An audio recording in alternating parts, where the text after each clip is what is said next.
Hi everyone! Welcome to our YouTube channel, Research Ready and Student Matters Hub by Doclin. So I'm Doclin. For those who are new in our YouTube channel, welcome.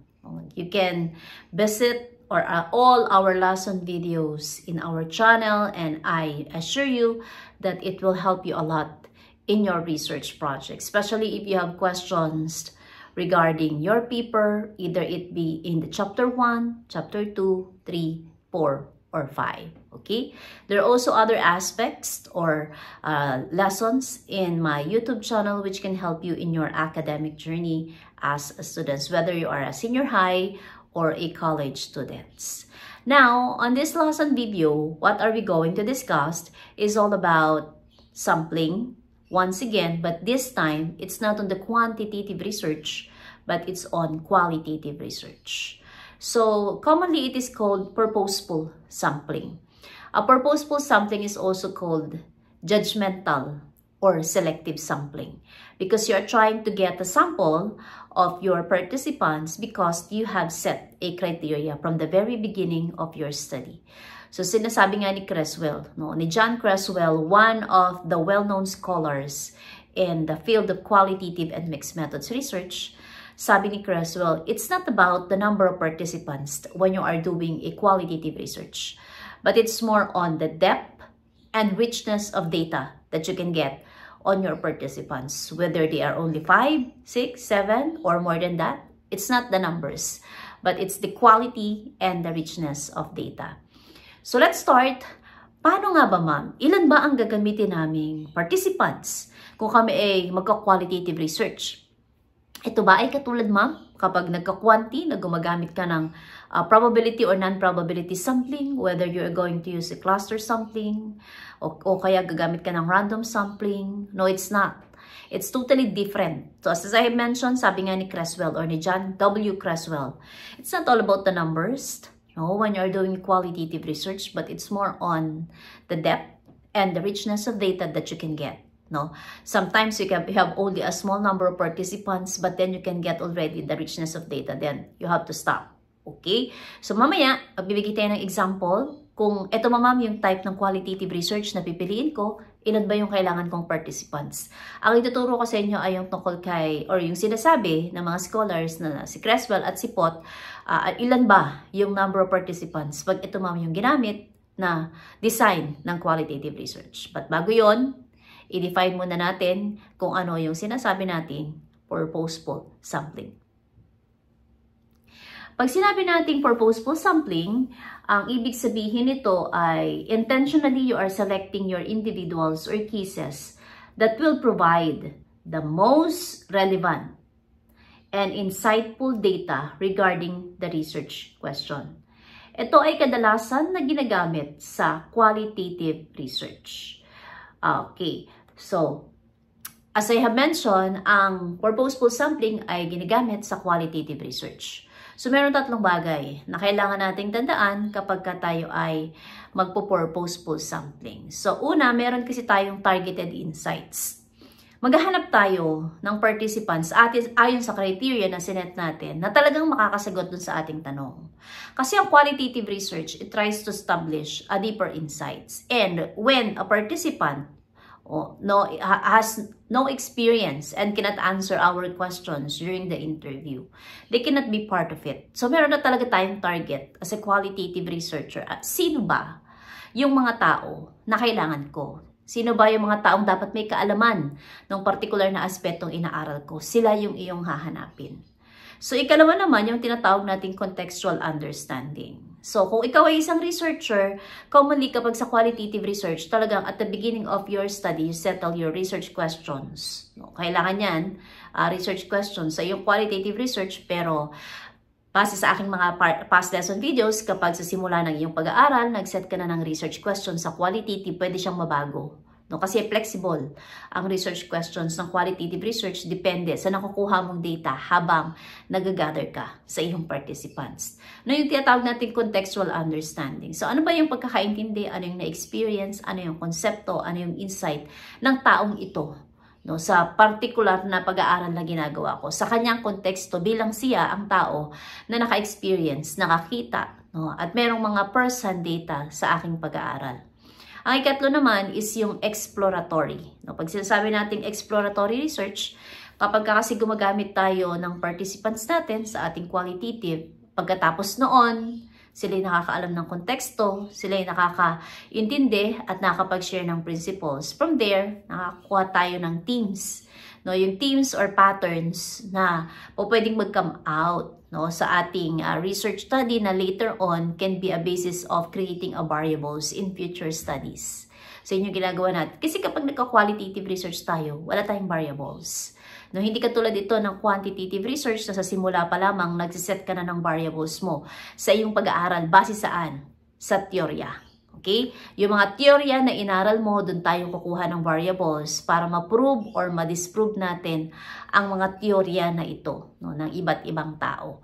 Ngayon sa qualitative research nga kadalasan or minsan, merong mga ibang research paper na hindi sila nagre-require ng theory sa simula or sa proposal. Kasi naniniwala sila na itong mga teoryang ito ay maaaring makaapekto sa konsepto na aalamin ng researcher, na makakaapekto sa mga teams na pwede niyang i-create. Pero meron din namang mga ibang pag-aaral na okay lang na merong theoretical framework sa simula or proposal kasi ang gagawin niya naman kung merong variables, constructs or konsepto ang teorya na ito ay ibabangga niya naman doon sa konsepto or sa constructs or variables or themes na nakuha ng researcher pagkatapos ng kanyang pag-aaral sa qualitative research. So, yun yung tatlong dahilan kung bakit tayo gumagamit ng purposeful sampling. Ngayon, ang i-discuss natin, kadalasang tanong, ma'am, di ba sa qualitative research, hindi naman ganon kadami yung aming isa-select na participants? Tama ka dyan.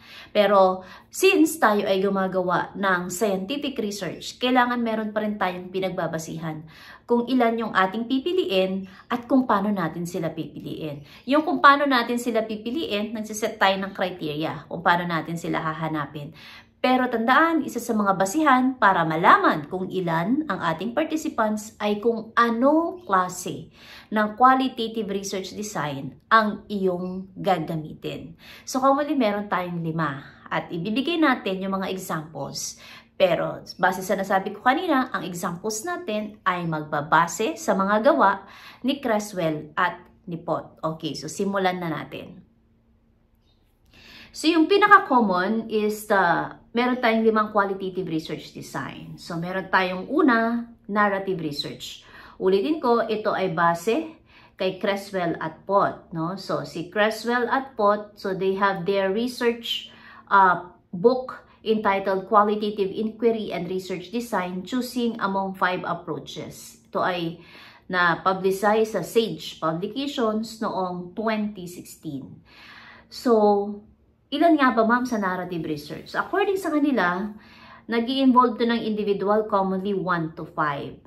At ang focus nito is, pag sinabi nating narrative research, individual stories and experiences requiring deep engagement with each participant. Now, kung meron sa inyo dyan na nagtatanong, ma'am, paano i-conduct yung qualitative research? Paano yung narrative? Paano yung ibang aspeto ng qualitative design? Gagawa tayo ng video regarding that. Second is yung phenomenological research. So typically, meron tayong 5 to 25 individuals. So ang aim naman itong phenomenological is to explore lived experiences. At nagre-range ito from capturing diverse perspectives while also reaching tinatawag nating data saturation. Ang ikatlo naman ay yung grounded theory research. Ang participants nito usually 20 to 30 individuals. It seeks to develop theories based on the data collected. So pag grounded theory kasing research, ang ultimate aim ng ating researcher ay makapag-come up siya ng teorya, necessitating a broader sample to ensure rich data for theory generation. Ang ikaapat naman ay ethnographic research. So, ang participants naman ito, according to Creswell and Pot, ay varies from 10 to 50 or more. It involves immersion in a culture or a community. So, halimbawa, may napili kang isang ethnic group at gusto mong pag-aralan yung kanilang mga practices. So, kailangan nandun ka. You have to immerse in their culture, requiring extensive interaction and observation. So, mabubuhay ka or titira ka kasama nila para makakuha ka ng rich data. Ang ikalima naman ay yung tinatawag nating case study. So, it can range from 1 to 10 cases or, pag sinabi natin cases, 1 to 10 individuals, 1 to 10 groups, or 1 to 10 organizations. Ang focus naman nitong case study ay in-depth understanding of a specific case with the flexibility to include multiple cases for comparison. Pero sa case study kasi depende kung ano yung purpose mo eh. Kung bakit ka nagki-case study. Meron ka bang gustong patunayan or meron ka bang gustong maapektuhan or meron ka bang gustong i-propose later on. Pero yung discussion nito specifically at in details, gagawa tayo ng separate lesson video. Now, kapag ikaw ay nasa research at ikaw ay nagde-defend ng iyong qualitative study, commonly it is a question, ilan ang participants mo? Ano ang pinagbasihan mo? Sino ang nagsabi na kailangan ito ang participants? So, dapat i-prove mo yan sa iyong research paper. So, meron kang basihan. Katulad nitong ginawa natin, ang pinagbasihan ko ay yung work or libro ni Creswell and Pott. No? So, nag-publish sila ng libro, Sage Publications ito. No? It's an international publication na kung saan sinasabi na itong mga number ng participants na ito ang pupwede kung ito yung mga research design na gagamitin mo sa qualitative. So, ma'am, kung halimbawa hindi ko yan gagamitin, ano pa ba yung mga pwede kong pagbasihan kung paano ko mag-identify ng participants? So, meron pa. Okay? At ito yung tinatawag nating data saturation. So, pag sinabi natin data saturation, it's the point in qualitative research when no new information or themes emerge from the data collected. It signifies that further data collection is unlikely to contribute additional insights. So, ano ba yung ibig sabihin mo ng data saturation? So, hindi ka nagsiset ng number ng participants mo at the beginning of your study. You just intend to collect data. So, pero sabi nga ni Creswell, it's not about the numbers, but it's all about the richness, okay? Or the deeper insights that you can get from your participants. So, pag sinabing data saturation, ang ginagawa ng researcher ay naghahanap siya ng kanyang participants base sa criteria na sinet niya. Pero, hindi siya tumitigil na mag-interview at makakuha ng data hanggat hindi niya pa nare-reach yung point ng data saturation. And what is that? Nag-interview ka at napapansin mong wala ka nang nakukuhang bagong impormasyon. At naniniwala ka as a researcher na hindi ka na makakakuha ng bagong impormasyon dahil paulit-ulit na lamang ang isinasagot ng mga participants na meron ka. Pero you have also to be aware of yourself while you interview.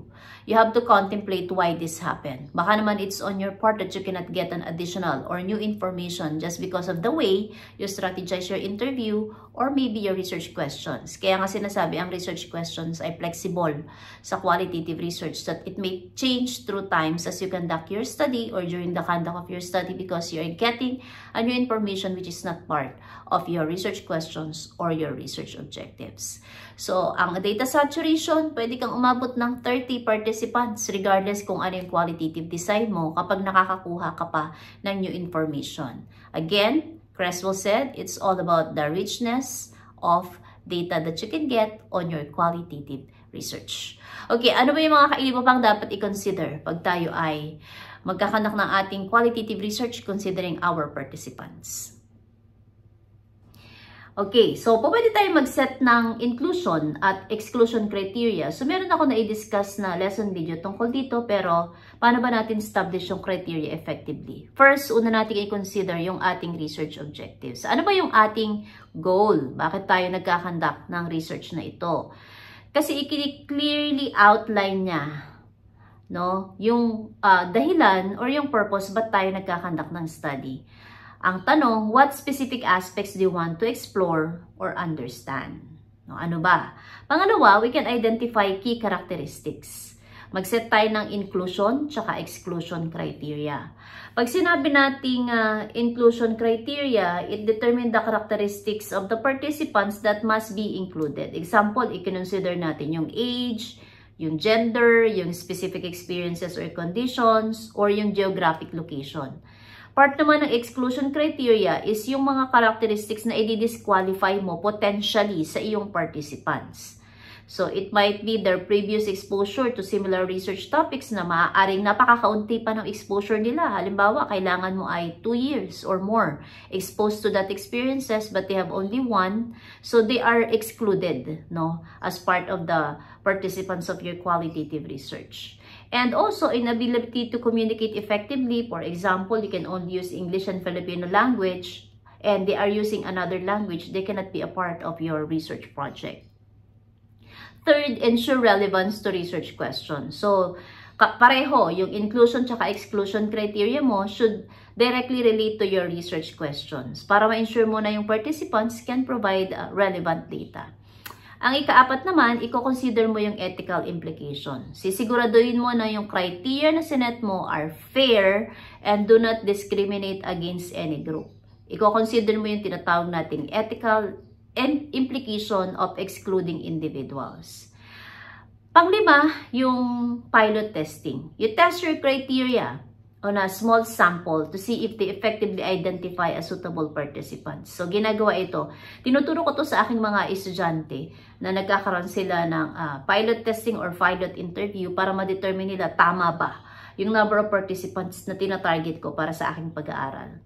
Then, you have to document and justify bakit mo sinet itong criteria na to base sa iyong research design para makapili ka ng mas maganda na grupo ng participants na isasama mo sa iyong research.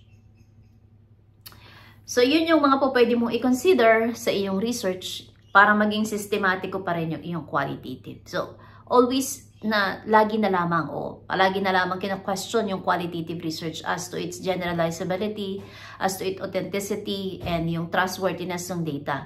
So, para hindi tayo ma-question, at para alam natin yung ating isasagot during defense, gumamit tayo ng systematic way sa kung ano man yung aspeto ng qualitative research na ikakandak natin. At itong lesson video na ito ay makakatulong sa inyo sa pag-select ng inyong participants at ang pagbibigay ng rason kung bakit sila yung napili ninyo at the beginning of your study sa inyong qualitative research. So I hope this video helps you in understanding and selecting your qualitative participants. So if you like this video and you want to share it with others, please like, share, and subscribe our YouTube channel para mas marami pa ang makapanood at makakita ng ating lesson videos at ultimately, matulungan sila sa kanilang qualitative research. Ito yung type ng research approach na laging iniiwasan ng mga researcher kasi mayroong mga bagay na hindi nila alam at hindi pa nila na-experience na maaring makaapekto sa credibility ng kanilang research paper. Okay? Always remember, we unlock insights to empower your minds. Thanks for watching, everyone. See you on our next lesson video. Bye-bye!